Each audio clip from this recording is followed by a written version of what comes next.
오늘은 창세기 30장 말씀 30절 야곱의 애가 타는 고백의 내용입니다. 나는 언제나 내 집을 세우겠습니까? 지금 이 야곱이라고 하는 사람은 아버지를 속이고 쌍둥이 형 에서를 속여서 장자의 명분도 얻었고 장자의 축복도 얻었습니다. 그런데 형 에서가 굉장히 억울하고 분통이 터지는 거예요. 세상에 형인 자기를 속여서 장자의 축복을 받고 그렇게 가버렸으니, 야, 정말 아버지가 그래도 살아있을 때는 차마 아버지를 생각해서 내가 해코지를 할 수는 없으나 아버지만 돌아가시면 너는 끝장이다. 이것이 형 에서의 공공연한 말이었고, 그래서 이제 이 야곱이 도망을 가는데, 아니 어디로 가겠습니까? 만만한 것이 이제 친척집, 저 외갓집입니다. 하란 땅 외갓집입니다. 외삼촌 라반이 있는 곳, 어머니 리브가의 고향, 그리로 갔습니다. 그래서 거기 지내면서 14년 동안 부인 넷, 아들 11, 그렇게 굉장히 가족은 풍성하게 됐어요. 그런데 오늘 30절, 그러면 이건 무슨 얘기입니까? 나는 언제나 내 집을 세우겠습니까? 이거는 물질에 관한 부분입니다. 경제력입니다. 지금 아내도 있고 자녀도 있지만 나는 돈이 없다 이거예요. 재산이 없다 이겁니다. 이런 고백으로 지금 서 있는 야곱. 그런데 이 후를 보니까 그가 얼마나 큰 복을 받고 거부가 됐는가. 32장 스스로 얘기한 겁니다. 내가 지팡이 하나 들고 이 요단강을 건넜었는데 지금은 2떼를 이루고 왔다. 그만큼 많이 달라진 거죠. 아무것도 기대거나 바랄 수 없는 현실에 있던 야곱이 어떻게 갑부가 되었을까? 야곱은 벌써 14년째 외삼촌 라반의 집, 이 하란까지 도망와서 살고 있었습니다. 외삼촌이 좋아서가 아니고 형 에서의 죽음을 피해서 어쩔 수 없는 선택이었습니다. 처음 왔을 때는 이것저것 가릴 것이 없었어요. 워낙 다급하니까. 우리 옛날에 그런 거죠. 밥만 먹여준다면 뭔 일 못하겠습니까? 오죽하면 사람을 보낼 때도 입 하나 줄인다. 얼마나 못 살고 가난했으면 세상에 입을 하나 줄인다는 의미로 저기 생면부지 그런 데에 일을 보내냐고요. 처음 야곱이 이 외삼촌이 있는 곳 하란 땅에 왔을 때에는 그런 심정입니다. 밥만 먹여줘도 좋다. 나 기대고 여기서 잠만 재워줘도 좋다. 어디도 갈 수가 없는데 여기라도 받아준다면 그것으로 황송합니다. 그 마음으로 일을 하고 그 마음으로 여기 머물러 있습니다. 외삼촌 라반의 집. 근데요, 이 외삼촌 라반이 그렇게 순진한 사람이 아니에요. 아니, 훨씬 더 교활한 사람이죠. 자기 조카, 그 조카의 약점을 알아요. 왜 여기 왔는지, 그가 다시 돌아갈 수 없다는 것도 잘 알고 있습니다. 그래서 14년을 그냥 핑계김에 부려먹고 있습니다. 이 야곱이 외삼촌의 두 딸 중에 동생 라헬을 좋아해서 그래, 그러면 내가 그 딸을 너에게 주마. 7년을 일해라. 예. 그래서 7년을 일했습니다. 그러고 나서 보니 첫째 딸을 준 거예요. 내가 둘째 딸을 좋아한다고 그랬는데 둘째 딸을 준다고 그러더니 야, 우리 동네는 풍습이 그게 아니야. 첫째부터 가야지. 어떻게 둘째를 주냐. 네가 7년 더 일한다고 하면 둘째도 맞아주고. 그래서 미리 승낙을 받고 그렇게 계약을 하고 지금 아내 둘을 얻고 7년 더 14년을 살아온 겁니다. 사실 야곱도 만만치 않은 사람이잖아요. 아무리 그래도 그렇지 아버지를 속여요. 형, 그것도 쌍둥이로 태어난 형을 속여요. 이 인간도 보통은 아닙니다. 아니, 남한테 사기를 치면 쳤지 내 가족, 심지어 아버지 여기다 사기를 치고 거짓을 하고, 야, 정말 만만치 않아요. 근데 목적이 분명해요. 그 목적이 뭐냐면 장자권, 장자의 복. 나는 어떻게든지 내 인생을 복되게 살 거야. 목표는 정확합니다. 자, 그런데 이 야곱보다 한 수 위란 말이에요. 외삼촌 라반입니다. 이기심으로 똘똘 뭉친 라반, 심지어 자기 딸을 주면서 사위를 14년 동안 월급 하나 안 주고 일을 부린 겁니다. 14년을 담보로 잡고 내 딸을 줄 테니 일해라. 너도 손해볼 거 없지 않냐? 그렇죠. 이 딸이 그냥 재산입니까?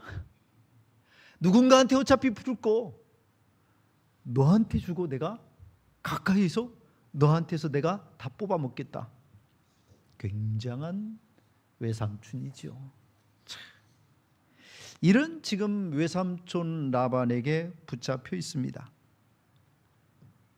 사실 생각해 보면 이 야곱이 그 과정 속에서 이 외삼촌을 만난 거, 나보다 더 악한 그 모습, 오직 물질, 오직 자기 성공에 목을 메고 있는 이 외삼촌을 만나게 하신 것은 우연이 아닐 겁니다. 그래서 하나님의 뜻을 보는 겁니다.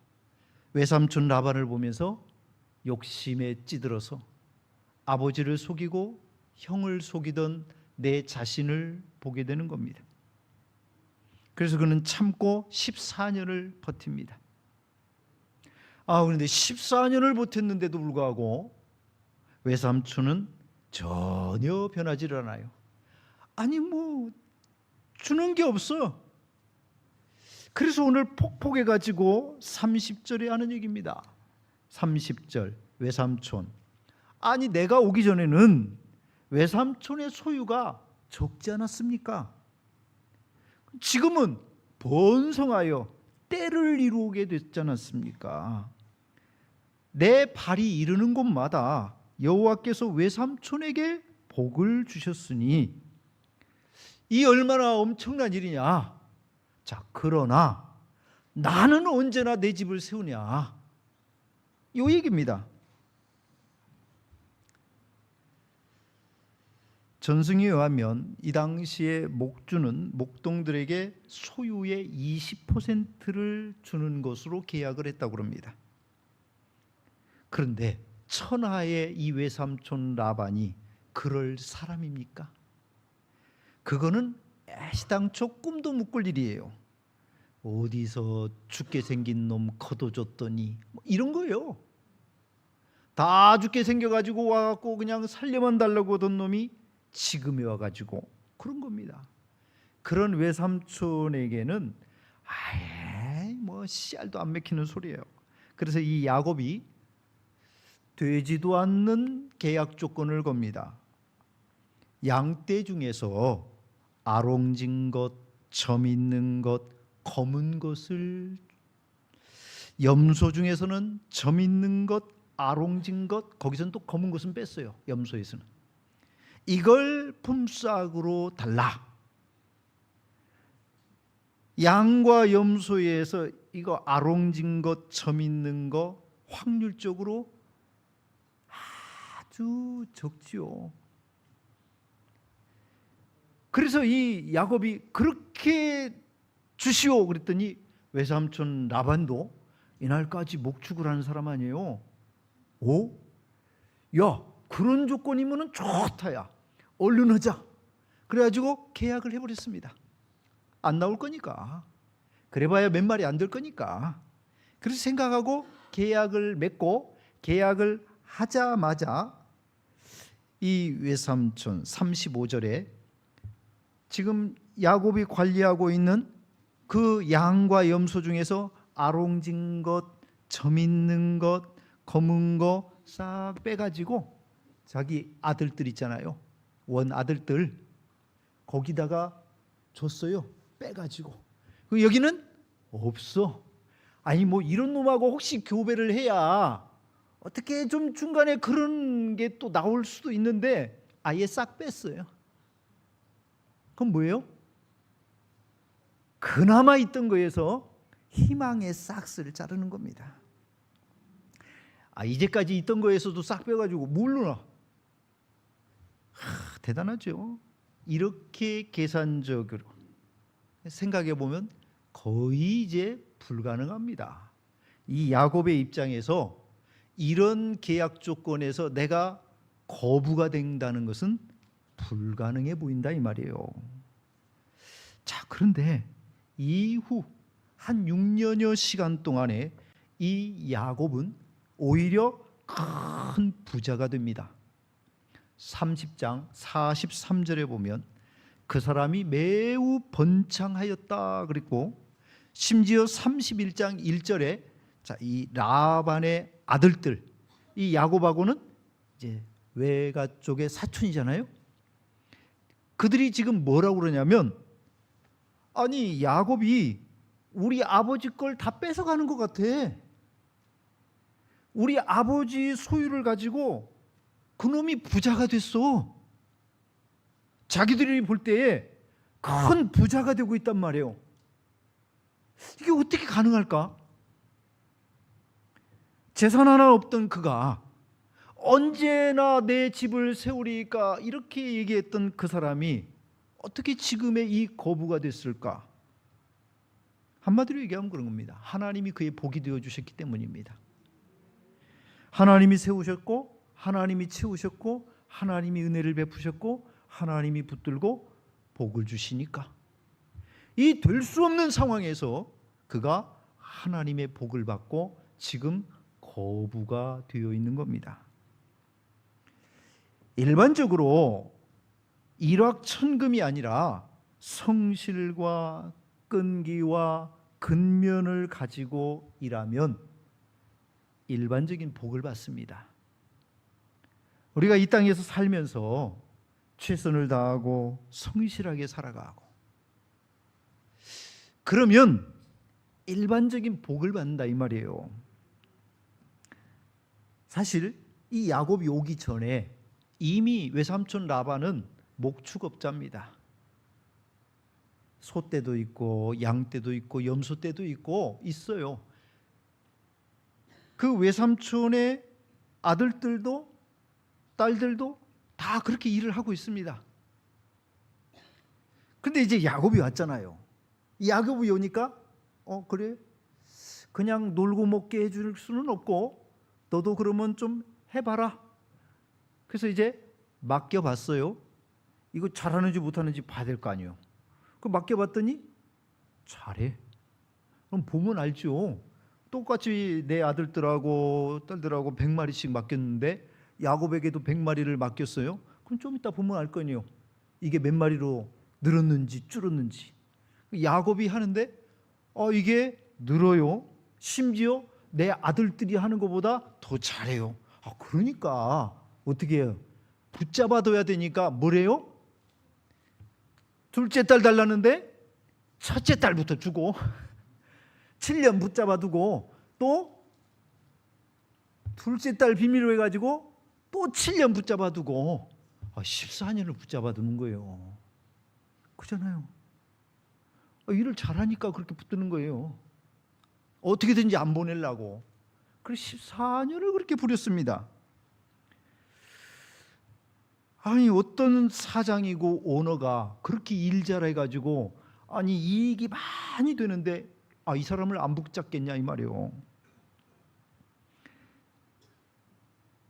29절에 보면요, 야곱이 얘기합니다. 내가 어떻게 외삼촌을 섬겼는지, 어떻게 외삼촌의 가축을 쳤는지 그 외삼촌이 잘하는 거다.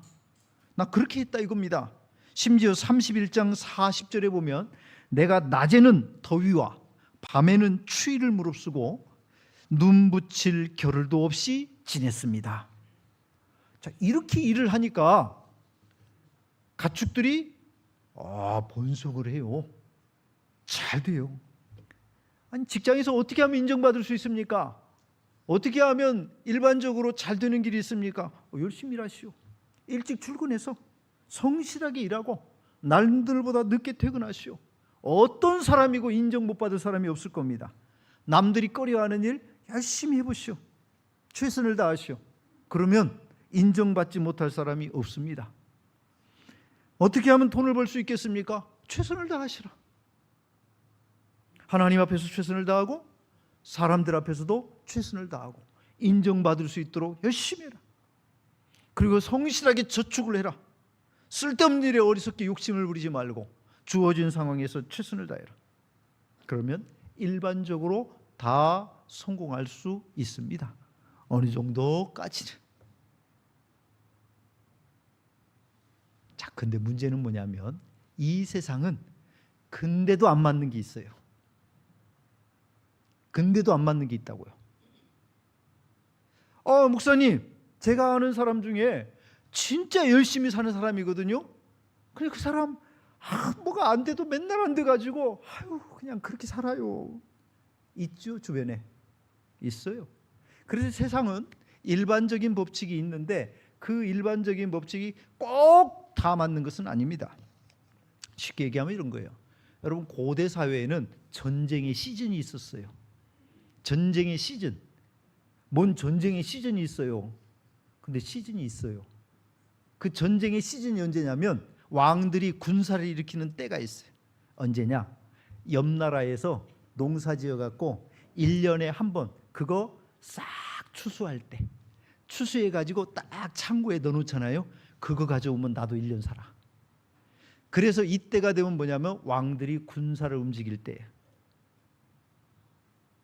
못 됐죠. 못 됐는데 그런 거예요. 뭐 맨날 가서 건드려봐야 뭔 소용이 있어요. 나올 것도 없는데. 1년에 한 번 추수 때 그때 가서 딱 해가지고 가져오면 그 1년 농사 걸 가져오거든. 그래서 이때가 뭐냐면 왕들이 출정할 때 그렇게 나옵니다. 자, 그럼 뭐냐면 농사 짓는 사람 입장에서는 그렇게 몇 달을 수고해가지고 농사를 지어놨고 이제 거둔다, 추수한다. 그래가지고 추수를 싹 해가지고 창고에 딱 넣는데 이게 뭐야? 내 입에 들어오기도 전에 싹 날아가 버리네. 자, 그래서 일반적으로는 우리가 열심히 일하고 성실하게 노력하고 그게 이제 통하는 것이에요. 하지만 그게 안 통할 때도 있어요. 그래서 우리가 거기에 이제 하나님의 은총을 보태서 하나님이 지키시기를, 하나님이 세워주시기를, 그런 은혜를 구하면서 살아가는 겁니다. 성도의 최종적인 복, 그 누구시냐? 하나님이십니다. 세우시느니, 지키시느니, 돌보시느니, 그 하나님의 은총이 우리에게 있어야 우리도 우리의 인생을 세운다 이 말이에요. 여러분, 이 민족이 그냥 이렇게 세워졌습니까? 새벽정이 울렸네. 열심히 일해가지고 성실하게 일해서 세워놓은 나라입니다. 그리고 그 새벽마다 깨어서 나라를 위해서 기도하고 우리 자식들 잘 되기를 위해서 기도하고 그런 분들의 기도로 이 나라가 지금 세워져서 세계에 큰 소리치고 잘 살고 있잖아요. 그냥 세워지는 거 아니에요.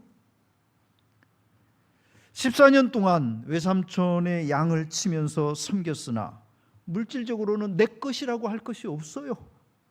그래서 도대체 나는 언제나 내 집을 세울까? 자, 이 고백을 하게 되는데, 자, 이 고백을 하면서 이 복이 누가 주셨다고 생각하느냐? 야곱도 그렇고 외삼촌 라반도 그렇고 자기가 지금 이렇게 복을 얻은 것은 야곱이 오면서부터 야곱의 하나님이 야곱에게 복을 주다 보니까 나까지도 그 복을 받아서 지금 이렇게 거부가 됐다, 그 얘기입니다. 그래서 창세기 30장 27절에 외삼촌 라반이 하는 말입니다. 야곱에게 하는 얘기예요. 여호와께서 너 야곱으로 말미암아서 나에게 복 주신 줄을 내가 깨달았노니 그랬어요. 하나님이 너 때문에 너에게 복을 주려다 보니까 네가 하는 일이 잘 돼갖고 그것이 내 거 관리하는 일이냐. 그래서 나도 네 덕에 복을 받고 살았다 이겁니다. 자, 그런데 여러분, 이게 참 웃기는 것이요. 우리는 지금 가진 성경에 여호와께서 복 주신 줄을 내가 깨달았노니, 깨달았다고 이렇게 돼 있는데 단순히 그냥 내가 몰랐었는데 이거 깨달았어, 하나님이 이렇게 복을 주셨구나, 깨달았어 이라고 돼 있는데, 이 깨달았다라는 말이 원문에 이렇게 보면은 좀 직역을 해서 이렇게 해석해 보면 점을 쳐서 알았다 그렇게 나와요. 그러니까 이 사람은 우상 숭배하면서 거기서 살았던 사람이에요. 하나님 섬기는 그 사람이 아니에요. 그러니까 내가 왜 이렇게 복을 받지? 이렇게 하다 보니까 야, 점쟁이 점점 쳐봐 그랬더니 하나님의 사람, 하나님이 이 야곱을 통해서 복을 주시다 보니까 내가 복을 받았네, 요걸 깨달았단 말이에요. 여러분, 심통한 점쟁이는 지금도 있더라고요. 그렇다고 여러분 뭐 전부란 얘기는 아니고 예전에 저희 집에 정수기 이 코디 하시는 분이 뭐라고 얘기냐면, 제가 이제 목사인 줄 알잖아요. 그러니까 자기가 운세를 봤더니 점쟁이가 하는 말이 자기 보고는 교회를 다니라고 그래. 나한테 그 얘기를 하더라고. 자기가 점쟁이를 찾아가고 점을 봤더니 점쟁이가 너는 교회를 다녀야 돼 그러더래요. 가끔 신통한 사람도 있긴 있어. 웃기는 일인데, 지금 그 분당에 세대인 교회 그 소광송 목사님이 그런 간증을 하잖아요. 초창기 개척을 했을 때 마을에 있던 귀신 들린 청년이요, 그 청년이 이제 맨 처음에 그 점쟁이 할머니를 만났어요. 그 마을에 있던 점쟁이 할머니가 뭐라고 그랬냐면, 귀신이 너무 세가지고 나는 못 고치겠으니 저쪽에 교회 전도사가 새로 교회를 개척했으니까 거기를 가라고 가르쳐줘 가지고 마을 아래쪽에 있는 교회 전도사, 보통이 아니니까 가라 그래갖고 갔대요. 뭐 가면 근데 여러분 우리가 뭐 내 능력으로 가는 건 아니잖아요. 기도하고 찬송하고 예수님의 이름으로, 기도하고 찬송하고 예수님의 이름으로. 그랬더니 이 청년에게 씌었던 귀신이 나갔어요. 그 청년이 예수를 믿게 됐습니다. 그래서 이 소강성 목사님이 참 점쟁이 할머니가 이 청년을 보내줘가지고 예수 믿게 됐으니 참 감사하다. 그리고 봉봉 주스 한 박스를 사가지고 인사차 찾아갔답니다. 그랬더니 안 계시더래요. 그래서 메모를 써놓고 왔습니다. 이 청년을 보내주셔가지고 감사합니다. 인사차 왔는데 안 계셔서 여기 주스 하나만 놓고 갑니다 하고 메모 쪽지를 붙여놓고 왔더니 나중에 그러더래. 아니 뭘 이런 걸 다 같은 업종끼리 도와야지. 졸지에 같은 업종이 돼버렸어. 이 신앙을 이해하지 못하니까 이제 그런 거죠. 신앙을 이해하지 못하니까 안타까운 겁니다. 여러분, 그 사람들도 어느 정도는 아는데도 결단할 때는 못하는 겁니다. 여기 여러분 외삼촌 라반 말을 들어보면 이 사람 어떻게 해야 정상입니까? 야, 하나님이 너한테 복을 주시다 보니까 그 복이 나한테 왔네? 하나님이 복을 주시는 분이구나. 그럼 여러분 정상적으로 어떻게 해야 됩니까? 내가 하나님을 섬겨야죠. 야곱만 붙잡아 두고 야곱을 통해서 주시는 복만 받을 겁니까? 하나님이 진짜 역사하시는 하나님이라고 한다면 그 하나님을 섬겨야죠. 나도 결단하고 하나님을 섬기는 자리에 서야죠. 그걸 안 한다 이 말입니다. 그래서 어리석은 라반이라. 하나님이 그러신 줄 알고 그런 위대하신 하나님이시라는 걸 알면 서야죠. 사실 야곱은 확률적으로 말도 되지 않는 품삯을 스스로 요구했습니다. 양 중에 아롱진 것, 점 있는 것, 검은 것, 염소 중에는 점 있는 것, 아롱진 것, 검은 것은 빼고 품삯으로 주시오. 얼마나 이 라반이 볼 때에도 크게 되지도 않는 소리일까 싶어서 이 바보 멍충이가 그런 걸 달라고 하더니 어쨌든 나는 손해볼 것이 없으니 계약을 하죠. 그래가지고 계약을 했습니다. 손해볼 게 하나도 없어.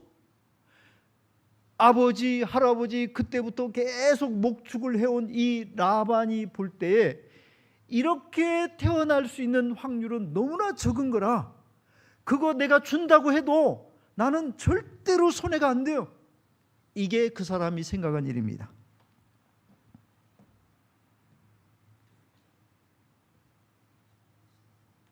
그 야곱도 고민이 되니까 오늘 무슨 짓을 합니까? 자, 여러분 제가 이 이야기를 해드리는 건 성경에 있는 얘기이기 때문에 해드리긴 하는데 참 어처구니 없는 이야기예요. 여러분들이 배울까봐 싶어서 제가 이 얘기는 참고로 해드리는 겁니다. 이 야곱이 깜장에 머리를 써요. 왜냐하면 그런 게 안 나오게 생겼잖아요.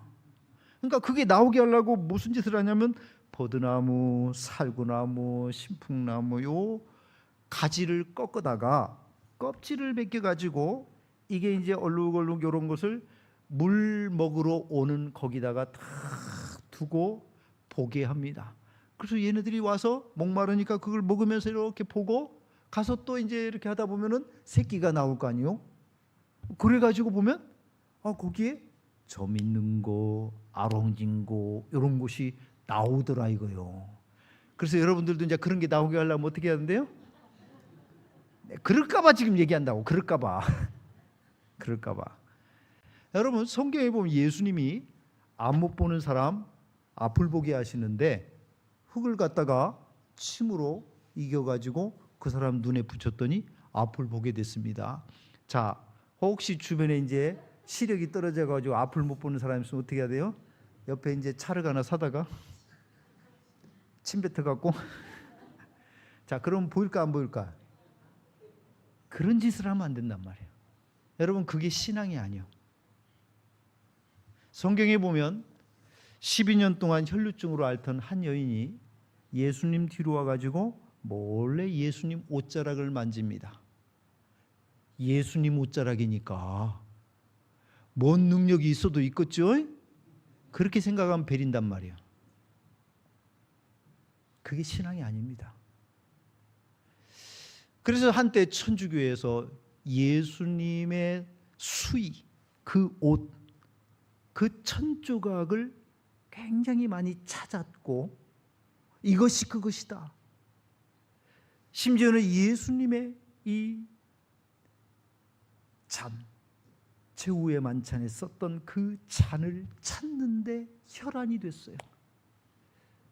거기서 정말 능력이 나옵니까? 아닙니다. 그걸 찾을 일이 아니에요. 지금 예수님이 어디 계십니까? 온 땅과 우주 안에 충만하신 분입니다. 늘 여기 우리와 항상 함께 우리의 가까이 또 우리 안에 계시는 분이 주님이시란 말이에요. 그 신비하신 주님을 우리가 찾고 기도하고 그렇게 만나는 가운데에서 하나님이 이루어 주시는 역사일 뿐이지. 그래서 이것은 그때 하나님이 하신다라고 하는 것을 보여주기 위한 하나의 단적인 예로서 일하신 방법일 뿐이지, 그것이 그렇게 되는 게 아니에요. 여러분, 이스라엘 백성들이 하나님 앞에 원망하고 불평하다가 불뱀을 만났습니다. 불뱀을 만나가지고 많은 사람들이 물려서 고통을 당하고 괴로워하고 심지어는 죽어가는 사람들이 생겼어요. 그랬더니 하나님께서 이 모세에게 뭐라고 하시냐면, 장대에다가 노수로 뱀을 만들어 가지고 높이 달아라. 그리고 사람들에게 가서 저 장대에 달린 뱀을 보는 사람마다 낫고 살리라 가르쳐라 그랬어요. 그래서 지금도 뱀에 물리면 어떻게 하면 돼요? 내가 이럴까 봐 얘기해 준다고. 지금도 뱀에 물리면 막 장대에다가 막 뭐 뱀 만들어 갖고 달아고 치다 보면 된다 안 된다? 안 됩니다. 그래서 신앙을 그런 쪽으로 생각하지 말아라. 그것은 하나님께서 이후에 이루실 일을, 예수님의 십자가에 달리실 것을 우리에게 미리 깨우치기 위해서 그때 그 방법을 통해서 그들을 가르쳤고, 그 이후 세대에 예수님의 십자가를 바라보고 믿는 자마다 멸망치 않고 살리라, 이걸 가르치고 우리에게 주시기 위해서 하나님이 행하신 하나님의 특별한 방법, 그때의 일하심입니다. 그래서 우리가 이 고백을 통해서 뭘 하냐면 하나님이 하셨습니다. 기적을 행하시는 분, 있을 수 없는 이 확률을 뚫고 일하시는 위대하신 분 하나님이십니다. 여기에 집중하게 하고 우리의 믿음과 신앙이 그 일을 이루시는 하나님, 능력을 행하시는 하나님, 기적을 행하시는 하나님, 그 하나님을 바라보는데 집중하도록 우리의 신앙이 하나님께로 향해야지, 이상한 거 자꾸 만들어가지고 뭘 그렇게 하는 것이 옳은 것이 아니다 이 말이에요. 하나님은 지금도 놀라운 일을 행하시고 기적을 베푸시는 하나님이십니다. 지금도 세우시고 만드시는 놀라운 일들을 하시는데, 하나님이 지금 어마어마한 일을 이루시는 최고의 기적, 그것이 뭘까? 바로 저와 여러분들을 불러가지고 하나님의 백성을 만드시고 하나님의 나라를 세워가시는 이 엄청난 일들을 지금도 하신다 이겁니다. 여러분, 정상적으로 생각해 보세요. 저나 여러분들이 이 자리에 있을 사람인가? 우리가 예수 믿을 사람인가? 우리가 하나님 앞에 머리를 조아리고 보이지도 않, 언제 본 적도 없어, 그런 하나님을 지금 믿고 섬기면서 이 자리에 있을 사람인가? 그런데 하나님이 하시니까 우리가 다 이 자리에 있잖아요. 저하고 뭐 개인적으로 20년 전에 아는 사람 몇 사람이나 있을까? 30년 전에 아는 사람 몇 사람이나 있을까? 하나님이 은혜를 주셔서 만들어서 믿게 하셔서 이 자리에 있게 하시니까 우리가 만난 거 아닙니까? 하나님의 작품이고 하나님의 솜씨입니다. 지금도 일을 이루시는 분 하나님이고 기적을 창출하시는 분 하나님입니다. 호킨슨 대학교 사회학 교수님이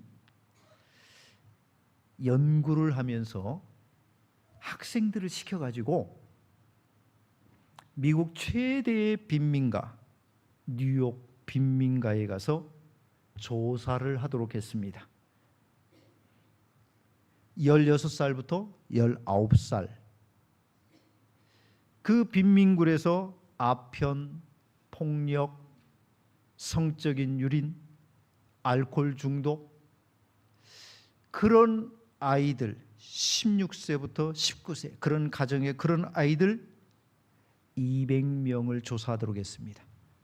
그래서 가서 처음에는 그 200명의 사람들 이름을 쓰고 주소를 쓰고 그리고 가정 환경이나 이런 것들을 쭉 기록을 했습니다.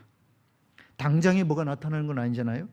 자, 그래서 이 교수님이 25년 후에 25년 후에 이제 그때 가르치는 학생들한테 명단을 주면서 이 아이들, 너는 여기서부터 여기까지, 너는 6번부터 10번까지 뭐 이런 식으로 해가지고 아이들에게 숙제를 줘서 그 사람들을 찾아가 가지고 지금 어떻게 살고 있는지 그거를 이제 찾아오라고 그랬어요. 25년 후 200명의 명단을 가지고 학생들이 조사를 시작을 했습니다. 20명 못 찾았습니다. 180명을 찾았습니다. 180명. 그래서 이 180명이 어떻게 살까? 지금 현재는 어떤 모습으로 살고 있을까? 미루어 생각할 때는 굉장히 부정적이었습니다. 그런 가정에서, 그런 환경에서 그렇게 살고 있으니 이 아이들이 무슨 꿈이 있으며 뭐 잘 되는 일이 있겠냐, 그런 생각을 가지고 조사를 해봤는데 깜짝 놀랐습니다. 그 180명 중에 불과 4명만이 교도소에 다녀왔고 나머지는 다 정상적인 가정을 이루고 꽤 성공한 인생들을 살더라 이거예요. 이해가 안 되는 거예요. 그래서 이 교수님이 다시 조사를 했습니다. 왜? 뭔 이유가 있어서? 어떻게 해서 그들이 그렇게 이유를 찾고 찾아보니까 공통분모가 하나 생겼어요. 그 공통분모가 뭐냐? 그곳에 들어와서 헌신적으로 주님의 말씀과 주님의 사랑을 전한 한 여전도사님이 거기 있는 거예요. 그 25년 전에 그 여전도사님이 거기를 들어와 가지고 그 방향을 잃고 삶을 아무렇게나 살고 있는 그 아이들을 만나 가지고 계속해서 하나님의 사랑과 은혜를 전하고 가르치고 그 아이들에게 꿈을 심어주고 그 아이들에게 용기를 주면서 계속해서 가르친 겁니다. 너희들은 하나님의 사랑받는 자녀들이다. 너희들은 하나님이 사랑하시는 자녀들이다. 이 여전도사님 한 사람이에요. 그 한 사람이 아이들을 붙잡고 그 인생의 꿈을 포기한 아이들에게 계속해서 하나님의 사랑과 은혜를 가르치고 전했습니다. 25년 후 그 아이들의 인생이 누구도 생각하지 못한 좋은 방향으로 바뀌어진 겁니다. 이게 그 변수더라 이 말이에요. 오늘 하나님은 우리가 세상을 아무렇게나 사는, 인생을 포기하고 나는 언제나 내 집을 세우리니까 무슨 소망이 있겠어? 무슨 희망이 있겠어? 그냥 이렇게 살다가, 아무렇게나 살다가, 아니야, 내 인생은 이미 배렸어. 이미 망가질 대로 망가졌어. 무슨 소망이 있어? 그렇게 살려고 하는 사람들에게 아니라, 오늘도 우리의 소망은 하나님이시다.